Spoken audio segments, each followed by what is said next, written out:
Good evening, everyone. My name is Isadora, and I'm teacher Webison student. And today I'm going to be talking about nature versus nurture and what makes a serial killer. But first, I'm going to tell you the difference between nature and nurture. So basically, nature is your psychology and your brain makeup, and nurture is the way in which you grew up and what life experiences affected you later on in your life. Okay. Now, moving on, I'm going to tell you three important things when talking about serial killer. The first one is the genetics. And this guy, James Fallon, a neuroscientist, found out that psychopathy is a brain damage caused by the MAOA gene, which is an aggressive gene attached on the X chromosome. And it's usually stronger in men because women have two X chromosomes. So one most of the time erases the other one. And he also found out that he has this gene and the same brain damage, but nothing really triggered the psychopath inside him. So it's all good with him.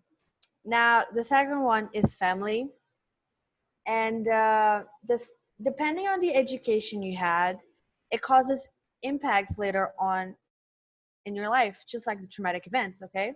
And to talk about that, I'm going to use Ted Bundy as an example of serial killer because, I don't know, he's famous. And so his traumatic event was his mother lying to him about his real father.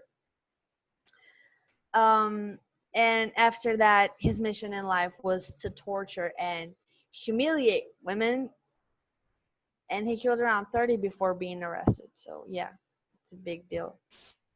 Now, the third one is psychology, but before that, I'm going to tell you how to spot a serial killer. And to talk about that, I'm going to use Jeffrey Dahmer as an example of serial killer because he did all three of those. And Jeffrey was psychologically and physically abused by his father. So, with that being the trigger for psychopathy, he also abused animals to feel powerful over another being. And arson was also typical of him, which is basically setting things on fire, and bedwetting. But it doesn't mean that if you wet your bed when you're a kid that you're a psychopath, okay? He did it till an unusual age, like around 12 or 15 years old. And it's all about feeling further alienated from normal people and normal society, okay? Now, the third one is psychology. And I think it's really important to know the difference between psychopaths and psychotics, okay? Psychopaths, they have a personality disorder and they're usually very, very narcissistic. And they have a complete, and I said complete lack of empathy. That's why they kill around 30 to 40 people and don't even care about it. And depending on the severity, it can be permanent. And psychotics, the difference is psychotics have a complete loss of one sense of reality, and it's not permanent because it doesn't affect the same parts of your brain, okay?